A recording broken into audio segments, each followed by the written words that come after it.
You're listening to the Real Estate Runway podcast, powered by Quattro Capital, where we are all about alternative business and investment strategies to help you amplify life and maximize wealth. Here's your host, the recovering engineer turned multifamily investor, Chad Sutton. All right, everyone, we're going to have Logan Rankin back on the show today. We've had him back, I believe it was episode 58. I'm recording this on a different day, but listen in the episode and you'll hear the actual episode number if I got it wrong. Phenomenal businessman. This guy is just breaking status quo all over the place. He operates about 2,000 units out of Wisconsin that he built on his own. So just fantastic individual. We're going to talk today about how he and his company are taking a different approach to property management. A lot of common sense in here. Let's get right into it.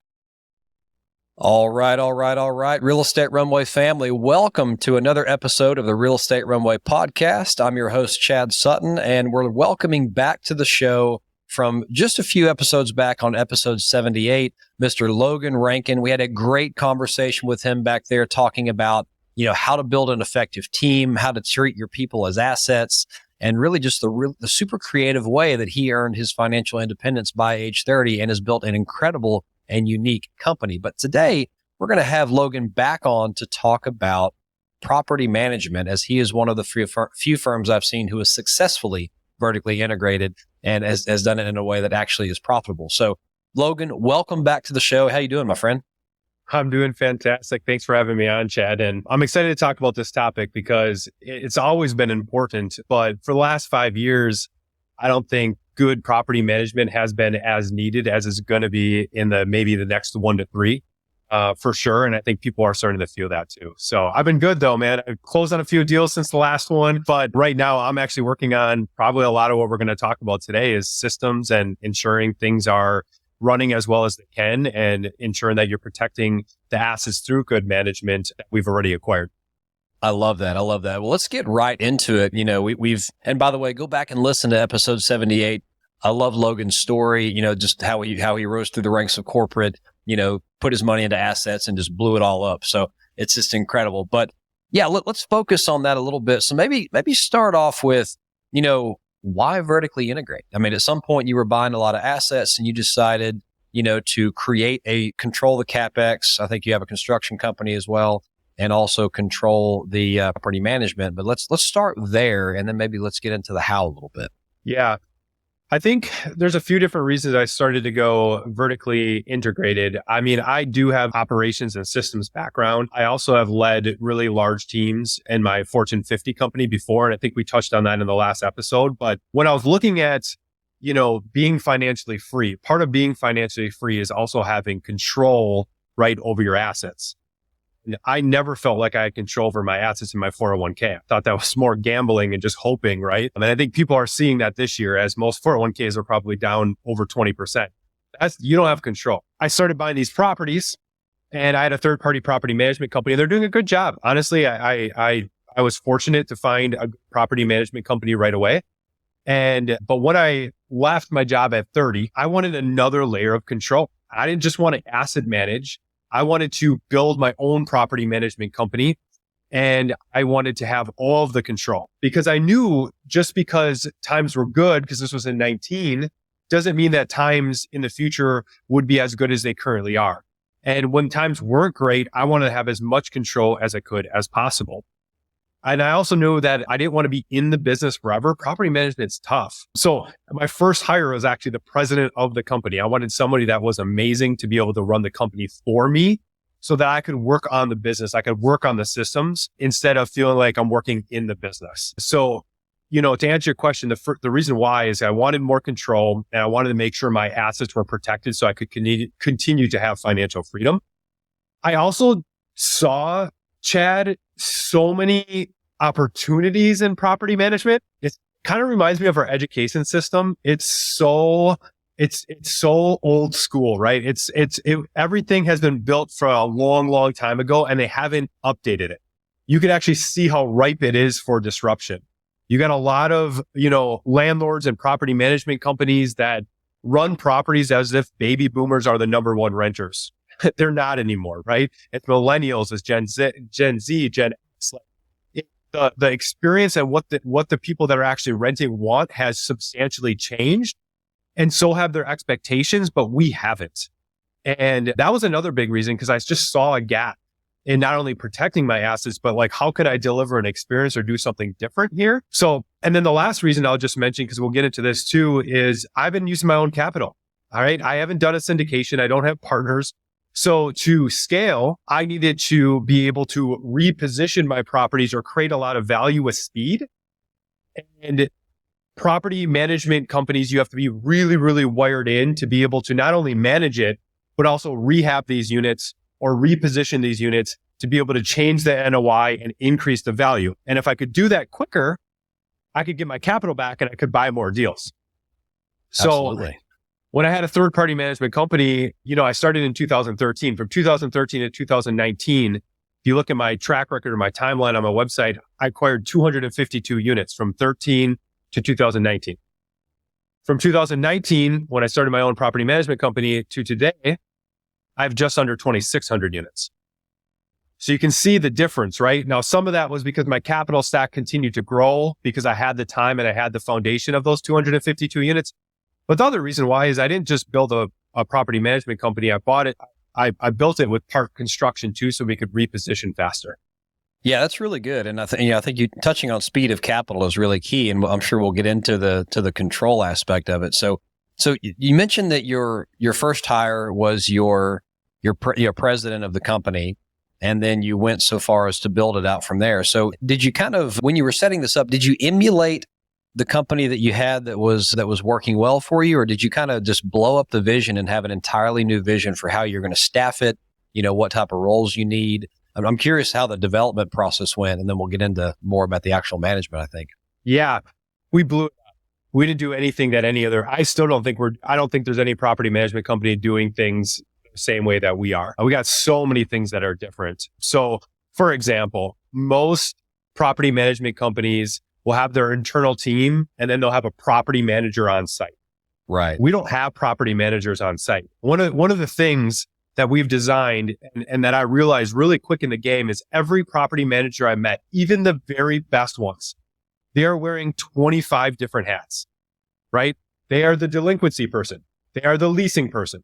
They are the move out person. Sometimes they're cleaning the units. They have all these different hats, right? The lease violations, so on and so forth.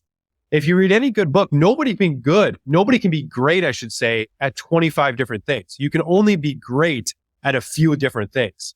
So what we did is we thought of how could we run these properties in work streams so that one person or two people are only responsible for a few things. And our expectations should be that they're great. So for example, we have a delinquency department. We run delinquency out of our headquarters. We don't need property managers to do delinquency. We have one person that does delinquency for our properties. Now, do you think that one person does delinquency better than 17 property managers at 17 different apartments? Of course. To say, yeah. Yeah, right? That's all they do. That is her only job. And she's fantastic, by the way. We have a 0.7 delinquency rate. So it's our system is really strong. Our person is really strong. Because again, they're not doing 25 different things. They're only doing that. And then, obviously I could do an entire call about just this segment, but I would just say we always have people on the properties. It's just not a property manager. We have different people on the properties. We have a community division. So they're on the property, but they're only checking out the look and the feel. Are the common areas looking, are the exterior looking? We have another team that only does the inside of units. So they might be rehabbing units. So I actually think we have more people on property, but not an actual property manager.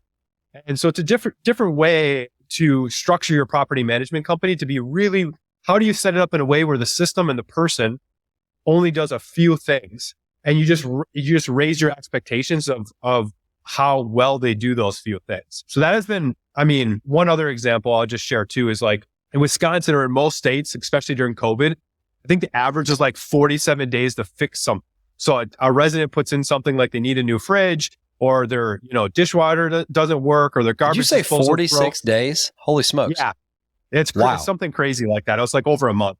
I think a lot of it was they couldn't get the appliance, or the averages can be distorted. But most property management companies, I would say, even now, maybe it's somewhere around it. So 97% of the time, we're doing it within 48 hours. Wow. And we're able to do that because we have people that are just dedicated to doing the service requests.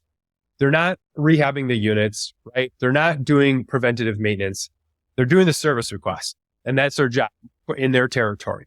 So again, like, we can raise the bar on what we expect from a certain division, so we could just do it at a really, really high level. Yeah, that makes a lot of sense. And really, I love what you said. You could tell you come from a systems background when you said the word work streams, right? But so, and give me an idea of kind of your geographical scale. So does this model really work? And I think I heard you say territories. So do you have it broken out by, I don't know if you're all over Wisconsin or something of that effect, or you're in multiple states, do you kind of set all of these positions up regionally to where they can all go out and touch and feel their specific properties, or does that kind of depend on the work stream? It does depend on the work stream. And yes, we are all over. We're just Wisconsin right now. So I think next year, the year after, depending on deal flow, we'll expand outside of Wisconsin. But we are in 19 different cities in Wisconsin. So we're not just in one area. And then some of the work streams have to be on site, right? There's nothing if you got to fix something, you're going to have to be there. But I would tell you, I think we're at 72 or 73% of systems or responsibilities that we can do with technology these days in-house at our headquarters without actually being on the property. But there's always going to be things of why we need to be at the property. And then we just set up territory. So a service tech might own one big property, or they might own 7. So it just depends. And obviously we'll try to make sure that geographical territory is together for them, but we just kind of assign it that way. And that's the same with our turn teams. Like, that's probably my biggest key advantage right now, is not just how well we manage properties, Chad. It's how fast we reposition them. Yeah, it started with like one team. Today we have 15 different teams that are rehabbing units 24/7. We complete about 150 a month, which means that at 15 teams, we'd have to complete one every 72 hours. And that's exactly what we do. So we're doing $10,000 to $20,000 rehabs in 72 hours. So today we're going to complete 5. We complete about 5 a day.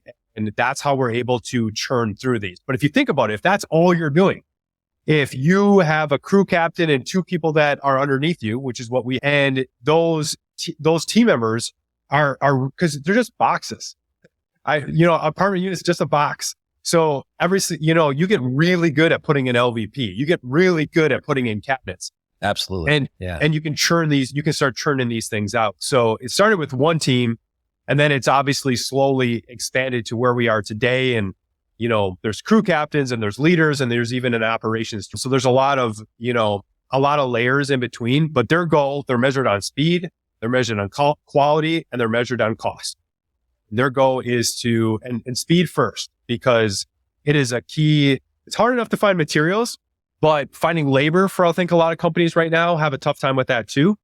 So if you can have the labor and you can have the materials, and then you can design a system that is able to rehab a unit in 3 days versus 3 months, now reposition an apartment, you can turn that apartment in 12 to 18 months versus, 36 to 48 months. What do you think the difference is in interest rates right now with that time? So it matters. Yeah, absolutely. And I love what you're saying here, because, and by the way, back in my supply chain days, I remember kind of the saying was, when you're purchasing a widget from someone else, is you can have cost, quality, or speed. Pick 2 out of 3, because usually if you want speed and quality, you're going to pay a lot for it, and, vice versa. But what it sounds like is because you now control all of these work streams, you're kind of able to optimize all 3 to a point. I'm sure one still likes to rear its head every now and then of the 3, but it's easier to control that balance when you control the work stream as well. So that's very interesting.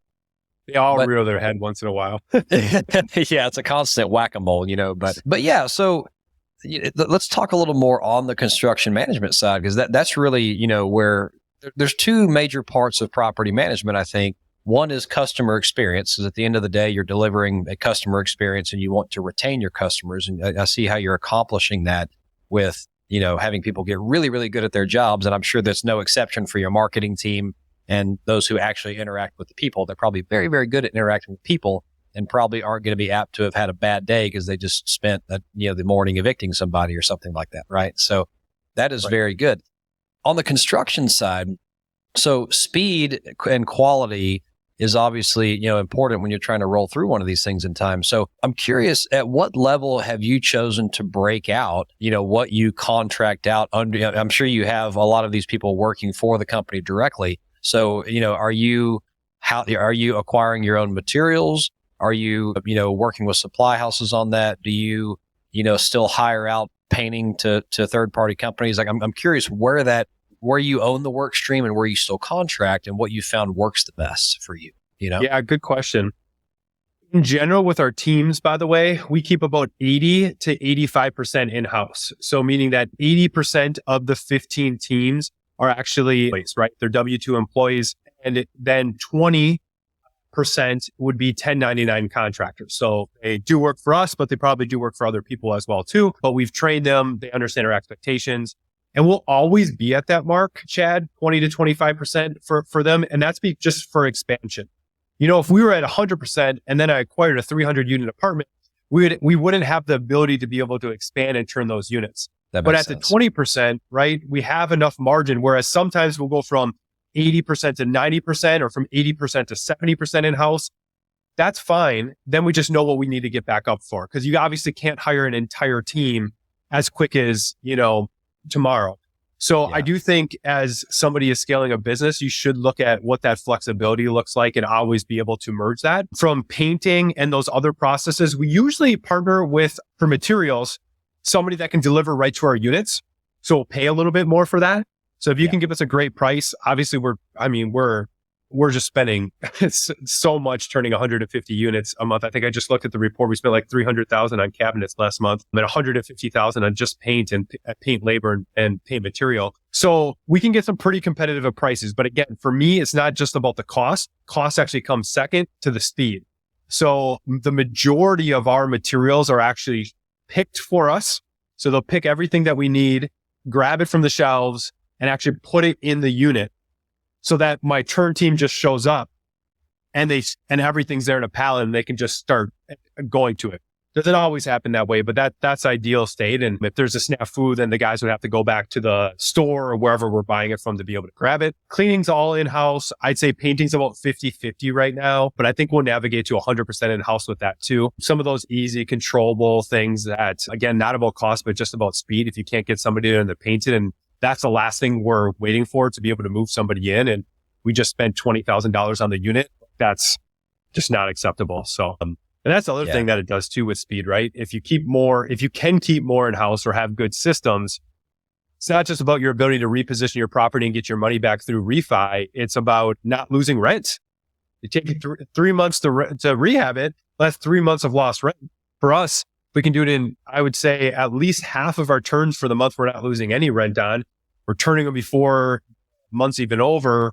And then we're getting really aggressive in the first couple of weeks too. Yeah, that's really good. And so if I can articulate your process, I assume what you would go in and do when you have a unit come up, you're already placing material orders before that unit is vacant. You have someone go in and trash the unit and kind of rip everything out you need.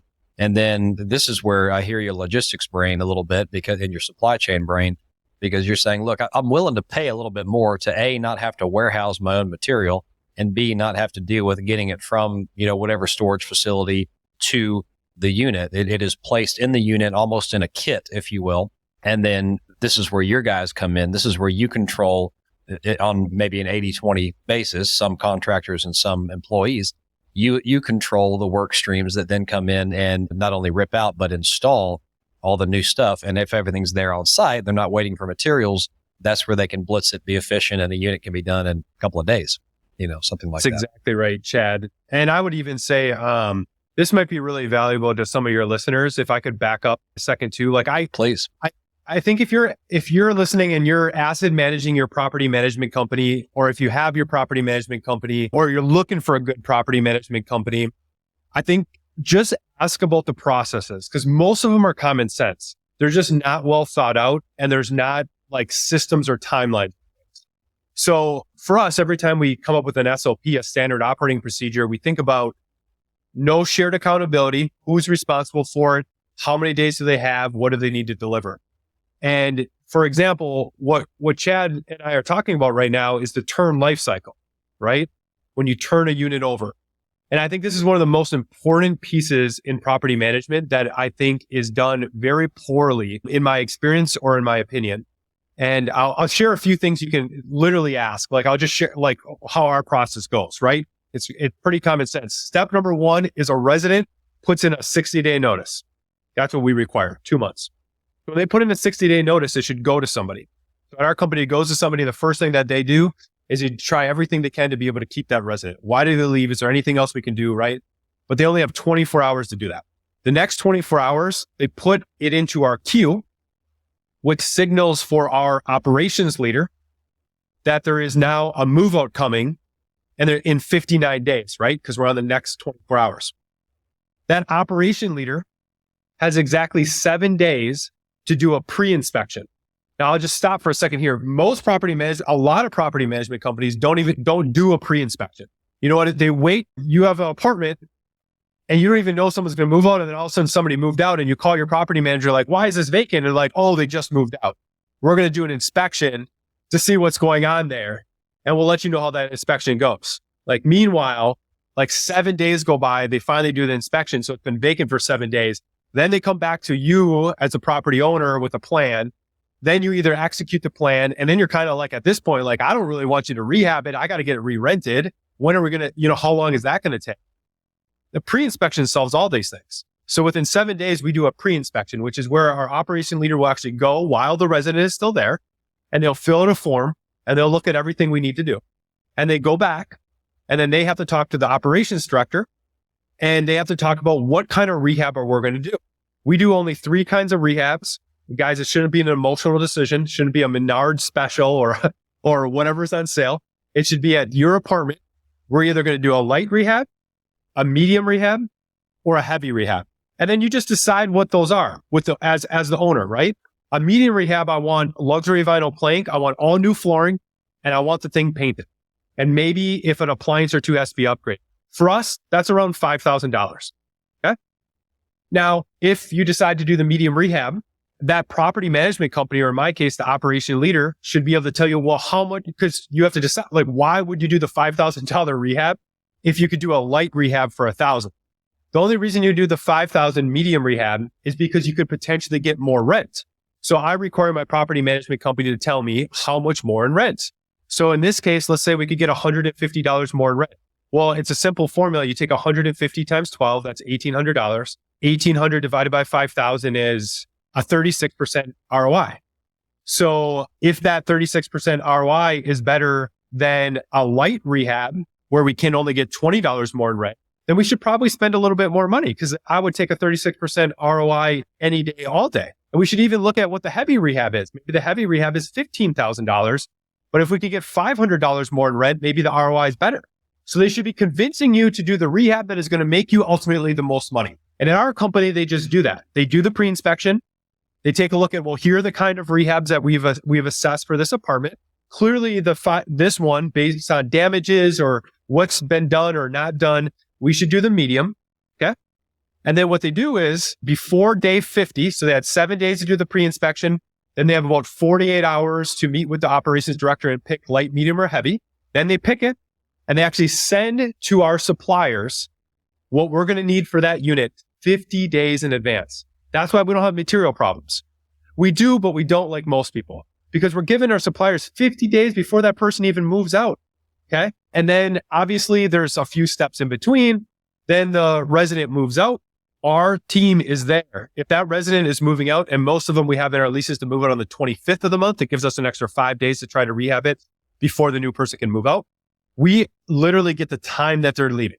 So if they're leaving at 1, our team will be there at 1:30. That pallet of materials that we ordered 50 days will be sitting there. And the first people that will be there will be the demo team, just like you said, Chad. They'll rip everything out. Then our 3, because we have teams of 3, our 3 team of rental techs will go in there and they will rehab that 5,000, that in this case, medium turn in 72 hours. And then in ideal state, by the way, I will back up a second.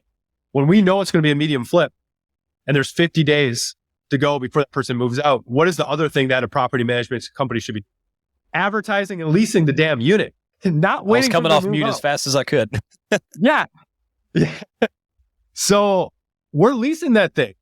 And we know that the rental team is going to be done in 3 days. That's the expectation.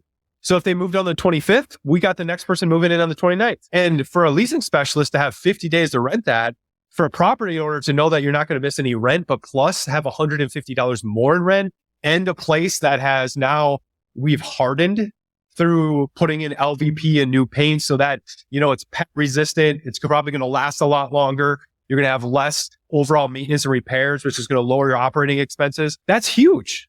So yeah, our turn life cycle is actually 17 different steps. I think I shared about 7 of them. And my whole point in that though is like, guys, even if you're not the property management company, your property management company should have these steps. You should be able to ask them when somebody puts in their 60-day notice or their 30-day notice or whatever you require, what steps next? And then ask, well, who's responsible for that? And what's the next step? And what's the next step? And that's where you're going to find your company might not do pre-inspections. Maybe their next step is we just file the 60-day notice and we wait for the resident to move out. Once the resident gives us the keys, then we go take a look at the unit.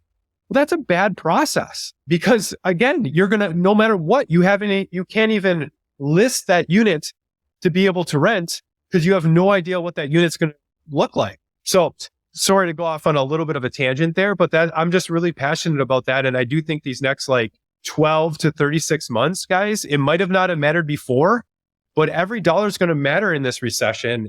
And you should have higher expectations for your property management company to really make sure they drive that NOI. And this process alone has made us hundreds of thousands of dollars because we lose a lot less rent from most people just by having these processes and people and timelines in place. I love that rant. I just wanted to let you go. That was a great process walk. And it was so important, folks. I mean, and take what he says to heart, because even if you're just talking to your third party management company, I'll tell you from experience, probably 80% of them out there cannot articulate a process near that coherent. And it's usually going to be something like, well, we'll just, we'll rehab it when they're gone. And then, but no, what that's going to turn into, let's think about the opposite. What that's going to turn into is they're going to show up the day it's vacant, and it may have already been vacant for 3 weeks. They didn't know it because they haven't done an inspection, right?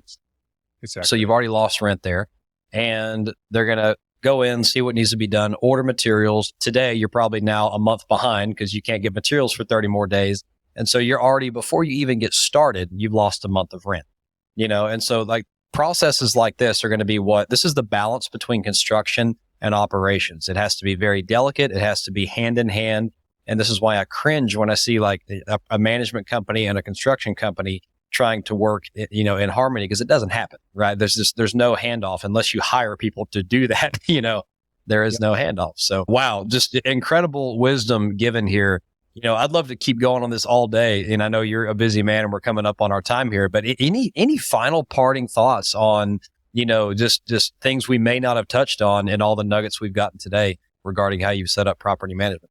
Yeah, I guess this has been something that I've been educating people on, and I don't think enough people understand. So maybe we can end with this piece because it is a little complicated, and I want to spell this out, but right on with what you said, Chad, previously. It's if the property management company said that they can't rehab the units in-house or they don't have people to be able to do it, I would strongly believe that you should not pick that property management company because you will have evictions, you will have those type of things, and you need to just find a contractor currently. Good luck. You will always have significant vacancy. So I just love what you said there. You shouldn't need a construction company and a property management company. That's what a property management company should provide to you. And they should always be telling you not what it's going to cost, but what it's going to make you. So that's the thing I guess I would end at is, do you guys use or have you heard of PPU before? A PPU? No, not coming to mind. So it's something that our property management company has been running now for 3 years, just over 3 years. And this last 12 months, we've been talking a lot about PPU, CPU, and burn rate. So I'll end with this one. PPU is profit per unit. I see. Yes. Okay. Yeah. So you probably have looked at it before and it's just, the acronym, but most investors are not looking at the profit per, they're looking at their NOI. And that's exactly what it is, guys. So simply said, I love PPU because as you scale, you can compare property against property. When I built my portfolio, I have a lot of small properties. So I can look at what the profit per unit is on my smaller properties compared to my bigger properties. It's like an equalizer and you should pay attention to that. And your profit per unit, by the way, it simply is, at least the way I track it, because you can track it a lot of different ways. It is all income minus all expenses, including debt. So that's the difference. NOI, you would not include debt. My profit per unit, that should be exactly what you're making, bottom line, going to your bank account. And the goal there would be is like, how do you increase the PPU? How do you increase the profit per unit after all expenses, including debt? And you want to pay attention to that. You want to track that. And you really want to look at what you can do. If I would tell you, by the way, in my experience, if you can be over 200, that's a great place to be. Earlier this year, I was around 200. I'm about 280 right now. So obviously per unit, we're making $80 more per unit. And then you can think about all the ways you can do that. But it's just a simple way of looking at the profit that you're making and comparing it across your entire portfolio. You know, that $80 increase will be obvious things like rent, but maybe it's other income. Maybe it's systems that you have incorporated to reduce operating expenses. Maybe it's a refinance into a lower interest rate earlier in the year, not now. That would be the opposite now. So pay attention to that, guys. I look at that. That's probably the first KPI that I look at after the month is over is what is my PPU? How much profit per unit did I make? And what are we doing to increase that number? The second number that I look at is the CPU. That's my CapEx per unit. So I do not include CapEx wants is what I refer to those as. And CapEx being anything that you're putting into your properties over and above operating expenses. So fixing a toilet, operating expenses. Putting on a new roof, CapEx. CapEx wants are things I choose to do to increase the value of my property. So CapEx needs would be putting on a new roof. I can't not put on the new roof or water will leak into my units. I can't not put in a new furnace because otherwise I can't heat it. So CapEx needs, I actually include into my PPU.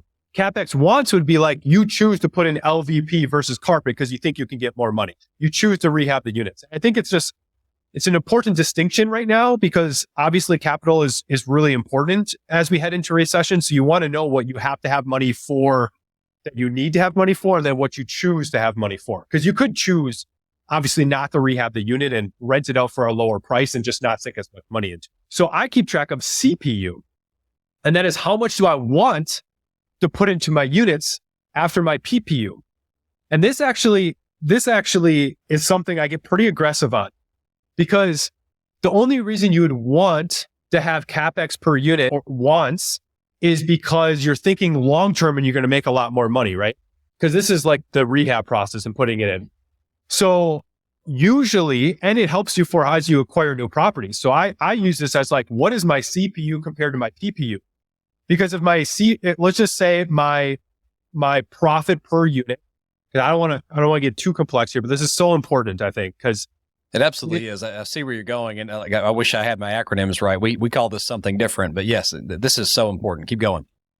Yeah, who cares about acronym? We're speaking the same language, I could tell. So if my profit per unit is $300 a month, so meaning that after debt, after all expenses and CapEx needs, I'm going to make $300 per month, okay, off of every unit. But if my CPU, my CapEx per unit is $100, so I'm choosing to take $100 of the $300 and reinvest it back into my apartments.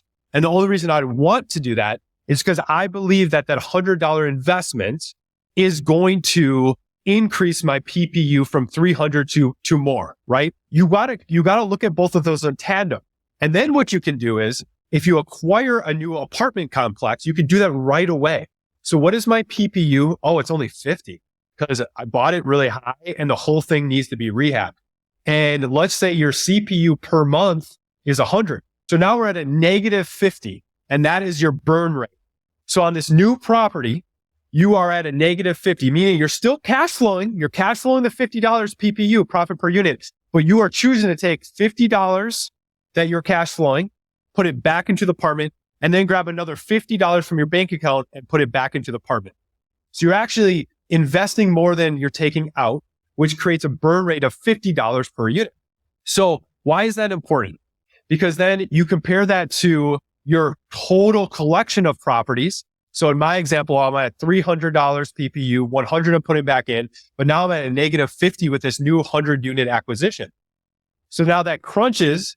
So now instead of 200 net, I have 150. And so in this time of recession, that's something you really, really want to pay attention to, because you want to make sure that if you're taking on a project that needs a lot of CapEx or needs a lot of repositioning, and you have no idea where you are with your current collection of properties, understanding what your burn rate's going to be and how that goes into your current collection of properties is really important. And I would say, Chad, I'll just be honest, I like to get aggressive on this. So like, for example, for the last 6 months, my burn rate has been about $200 a unit.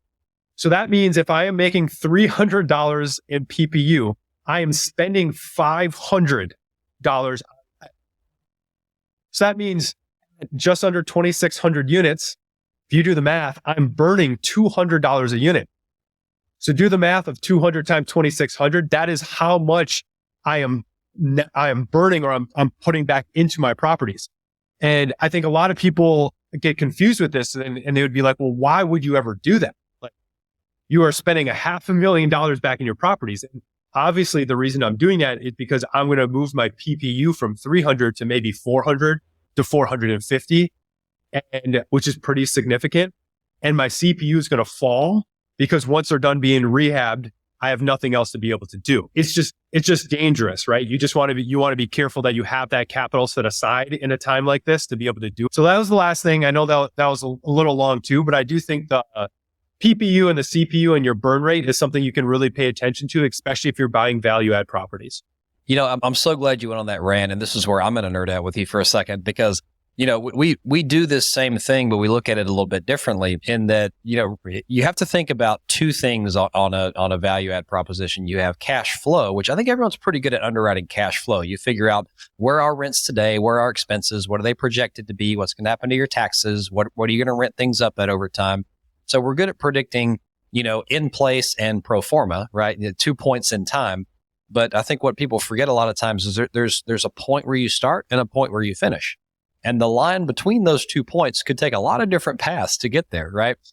And so, you know, what I require our teams to do when we're putting together a business plan is we have to actually focus on cash. We actually model the operating and capital accounts over time. And then, you know, when you're looking at things monthly, like build yourself a monthly pro forma and figure out, okay, if I take this unit offline here, I rehab it, I bring it back in, you know, the next month or whatever your tack time is, you know, you bring it back. Now your income has risen, and you can kind of model income and expenses over time as well as CapEx. Well, tying it back to what Logan is saying, he's got two very specific metrics he's chosen to look at, which is effectively your net income, like not net operating income, but net income divided by units, and then what CapEx load you're going to want and need to put into the property. So yes, you can net out, and if you're negative, you can have a negative burn or a burn rate of cash.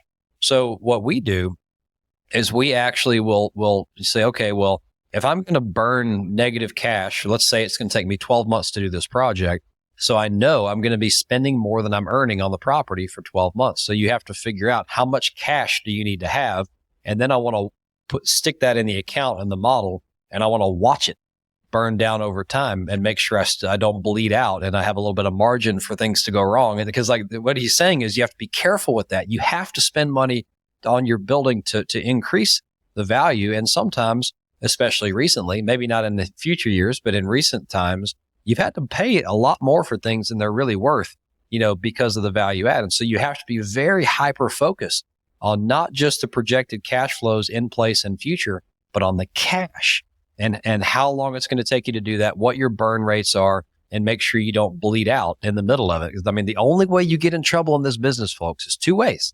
It all boils down to two things. You run out of time or you run out of money, right? If you're forced to refinance or sell at the wrong time, you're out of time. That's a problem. If you're forced to refinance right now and you're not ready, you're probably in trouble. And if you run out of money, you bleed out. Well, now you can't finish the project. You're in trouble. So anyway, I had to get on a soapbox there, but I love everything that you said. So happy to have you back on the show, Logan. You're a business mind in real estate. So I really appreciate the nuggets you're dropping today. Absolutely, man. Thanks for having me on again, Chad. It's been fun. Absolutely. Absolutely. All right, everyone. Well, this has been another episode of the Real Estate Runway podcast. Maybe we can convince Logan to come back on and share some more of his secrets in a few weeks. But until next time, we'll talk to you later.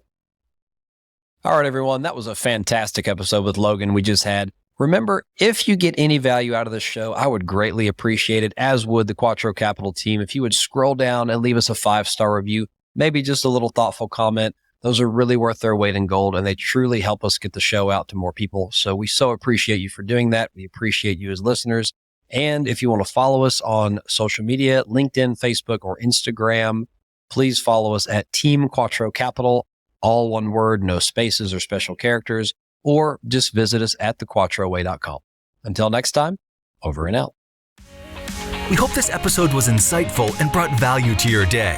If so, please be awesome and leave us a 5-star review. Find out how Team Quattro can help you at thequattroway.com. Until next time, this is the Real Estate Runway podcast.